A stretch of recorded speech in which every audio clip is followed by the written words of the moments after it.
can only communicate with other non-root bridges and other client devices and would not be able to associate with another root. You also have a mode which is known as non-root mode. Wireless bridges in non-root mode attach wirelessly to wireless bridges that are in root mode. Now, some manufacturers' wireless bridges will support client connectivity to a non-root mode bridge while the bridge is operating in what's called access point mode. This mode is actually a special mode where the bridge is acting as both an access point and as a bridge simultaneously.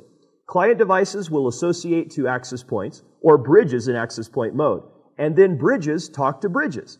When using the spanning tree protocol, all non-root bridges must have connectivity to the root bridge.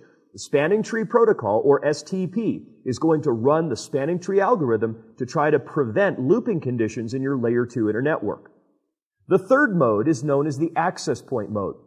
Some manufacturers will actually give the administrator the ability to have clients connect to bridges, which is actually just like giving the bridge access point functionality. In some cases, the bridge has an access point mode that will convert the bridge into an access point entirely. You're going to see this a lot with some of the more expensive devices that can actually run in both modes.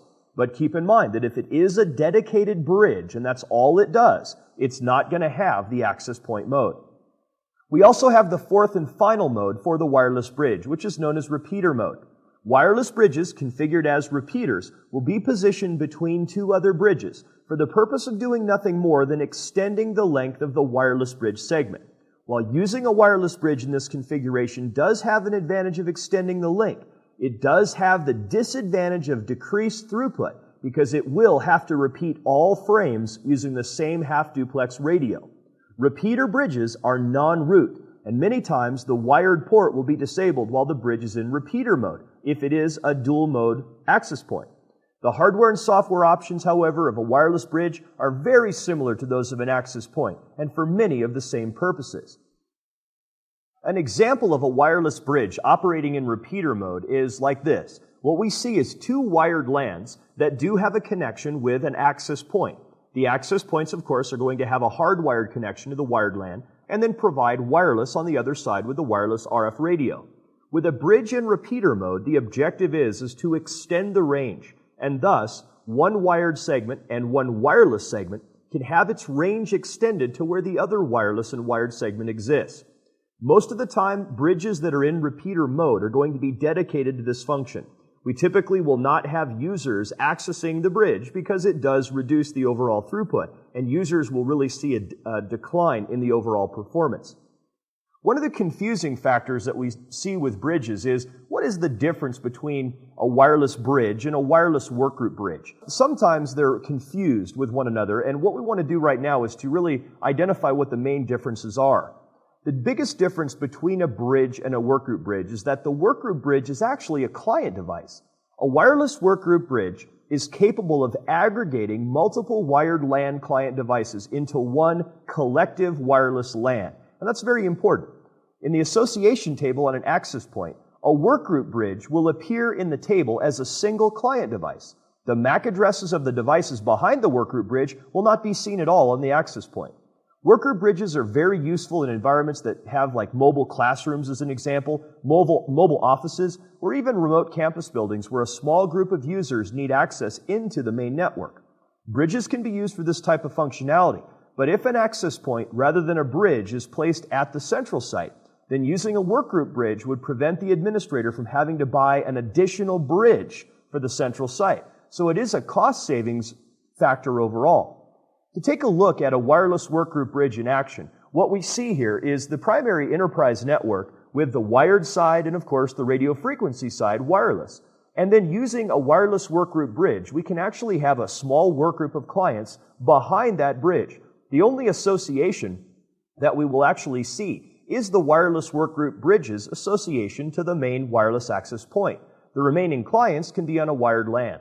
And this is very, very good for types of situations where pack and go is required, like major sporting events where wireless has to be made available while still being connected to the main wired network. Because the wireless workgroup bridge is a type of bridge, many of the options that you actually find in a normal wireless bridge, such as MAC and protocol filtering, fixed or detachable antennas, variable output power and things like this are also found in a workgroup bridge. There is going to be a limit to the number of stations, however, that can use the workgroup bridge from the wired segment. Now, this number will range anywhere from 8 to 128 stations connected to the wired network, depending upon the manufacturer. Use of more than about 30 clients over the wireless segment is likely to cause throughput to drop to a point where users just might feel that the wireless link is simply too slow to perform their job tasks. So you really have to consider what your absolute limitation is. With configuration and management of workgroup bridges, however, they're pretty much the same as what we would see with an access point or those of a regular wireless bridge. Console, telnet, web, SNMP support, custom configuration, all of these things are pretty much the same. Workgroup bridges are configured for a default IP address from the manufacturer, but you can change it after you access the unit via your console port or web browser, and then the administrator will be able to fully configure that device into its bridging function. Keep in mind that just like an access point and just like a regular wireless bridge, we do have the ability of resetting the device to factory defaults by using the hardware reset button on the device. We also have another level of infrastructure component, which is known as a residential gateway. A wireless residential gateway is actually a device that's designed to connect a small number of wireless nodes to a single device for layer 2 and layer 3 connectivity to the internet, or sometimes even to another network.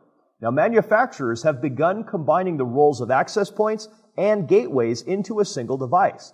So a lot of times, wireless residential gateways will include not only the common wireless components, but also may include a built-in hub or a switch, as well as a fully configurable Wi-Fi compliant access point.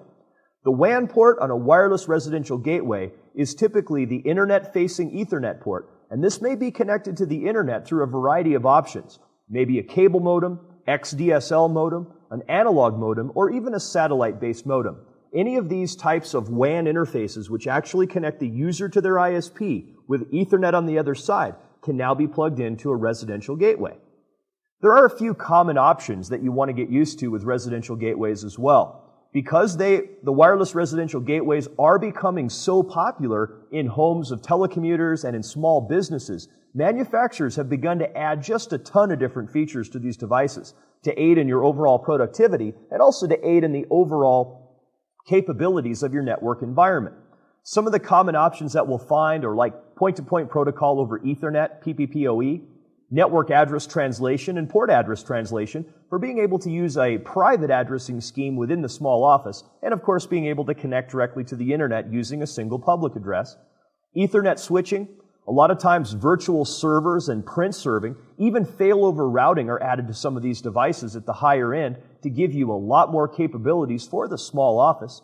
We also have a lot of capabilities now in some of the higher end devices for virtual private networks, where not only can a user use this as a VPN gateway, but a lot of times these devices, if of course the cost is right, will actually become a VPN peer to a VPN head-in device back at your central office. The beauty of this is that the small office can be full-time connected to the central office over a very secure VPN, such as a VPN running the Advanced Encryption Standard, or AES. This way, the small office looks as if it's really connected right to the central office. Most of the time, we see also that these devices will have DHCP and a client configurable firewall as well, which allows this network to be fully protected from the outside. Well, this diverse array of functionality does allow home and small office users to afford kind of an all-in-one single device that's easily configurable and will meet most of your business needs. Residential gateways have been around for a while, but recently, with the extreme popularity of 802.11b, wireless has been added as a feature. So what we've kind of seen is the cart before the horse. We've always had the residential gateway. Now we have the wireless residential gateway. We also add in the web encryption, MAC filters, channel selection, SSID, all of the things that come with an 802.11 device. So now we've got a fully functional gateway system for our small office. As far as configuration goes, it's also very much the same as the other devices. Being able to get in using a browser to a built-in web server in the device, allowing you to change most of the options and set up some of the advanced capabilities. Even some of the more expensive devices will allow you to do channel hopping, where you can actually change the physical channel of the wireless device, set up MAC filters and web keys and dynamic IP addresses and VPN and all kinds of really neat stuff. So these have gotten quite popular in the past couple of years and are becoming